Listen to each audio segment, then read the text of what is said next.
lang ay kailangan sa mga batang manonood.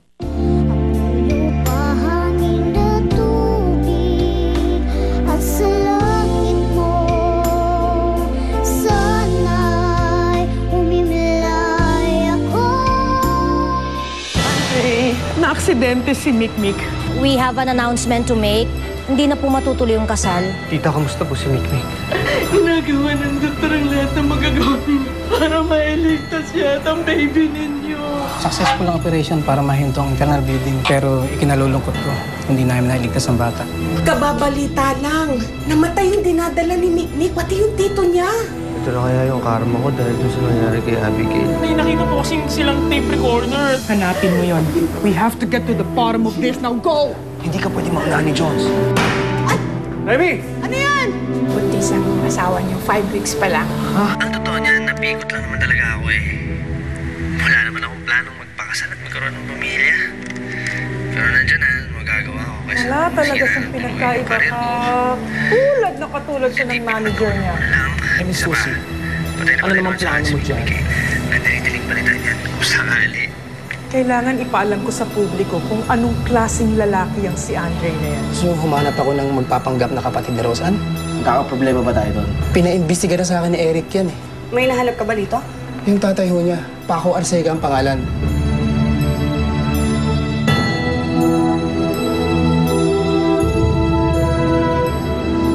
Beverly, ano yung minagic, ha? Bigla na lang mawawala? Eh, anong gagawin ko, Mr. D? Eh, biniligtad ko na yung buong hotel. Hindi nyo na kailangang hanapin pa, Dalton. You won't find it. Dahil may nauna na. What do you mean? Here. Ang totoo niyan, napikot lang naman talaga ako eh. Wala naman akong planong magpakasal at magkaroon ng pamilya. Kinabahan ako dun, Akala ko alam niyo na si Eric ang tunay na ama ni Roseanne. Kung alam nila, Eric, ang tungkol sa tatay na yun, siya na lang gamitin natin, Jerome. Tama. Sa pagkakadescribe niya dito, mukhang pera lang kailangan natin doon. Pero dami lang siya. Kasi, ang mangyayari niyan, sa atin pa rin bagsak si Roseanne.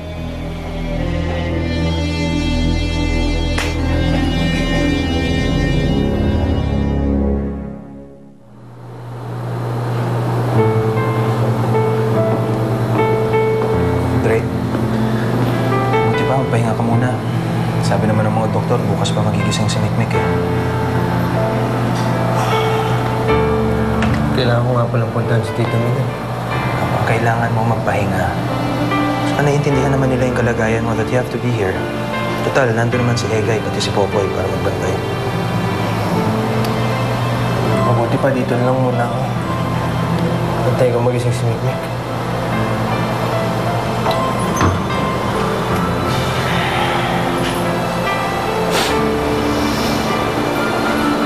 Mr. Lee, Mr. Rick. Great. Great on the lives.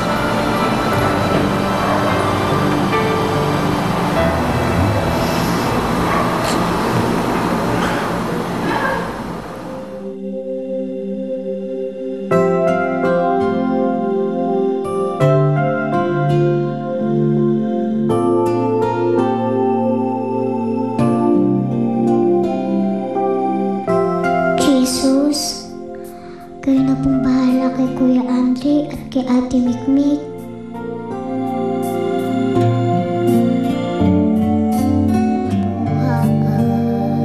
Tagumpay, tumulot lahat sa'yo.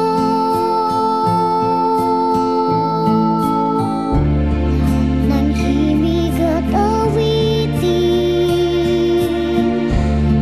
ng isip at damdamin, handog ko lahat, alay ko lahat sa'yo. Ang lahat ng ito. Ang sakit po siguro na mawalan ng anak. Pareho rin po siguro yung pakiramdam pag nawalan ng magulang. Parang naramdaman ko po nung mawala sa akin si nanay.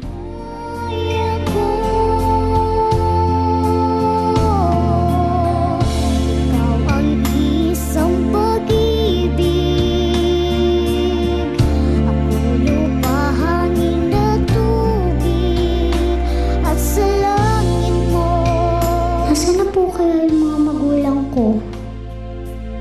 Tama po ba yung sinabi ni Barbie?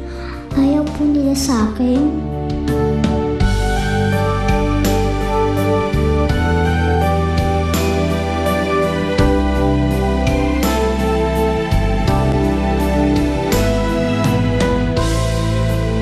Sana po kahit may asawa na si nanay, sana po mahal pa rin po niya ako.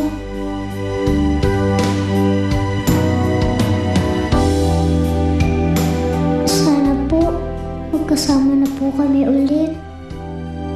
Kasi wala naman pong ibang nagmamahal sa akin kundi siya lang eh.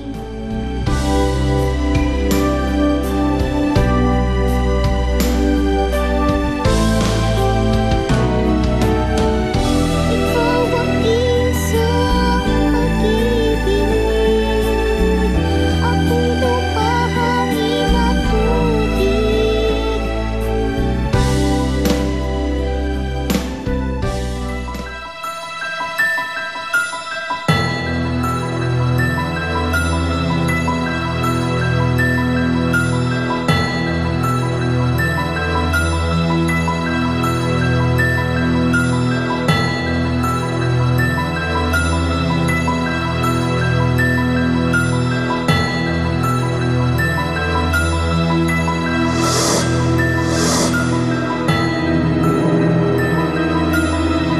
Ang totoo niyan, napikot lang naman talaga ako eh. Pakasalan ko sa pamilya. Ang dali-daling palitan yan kung sakali.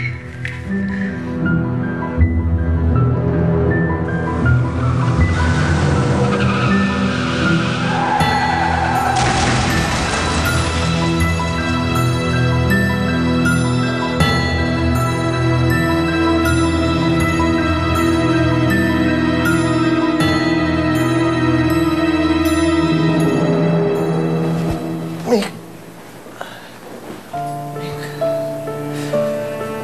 Mick! Buti naman, nagising ka na. Nakausap ko yung doktor eh. Sabi niya, ligtas ka na daw. Ang totoo niyan, napikot lang naman talaga ako eh. Pero nandiyan na, magagawa ko kasi masiraan tuloy yung karir ko. Hindi man ako muna lang. Isa pa, patay na naman sa akin si Mickey. Ang dali-daling palitan yan kung sakali. Mick. Huwag ka nga palang mabibigla, ha?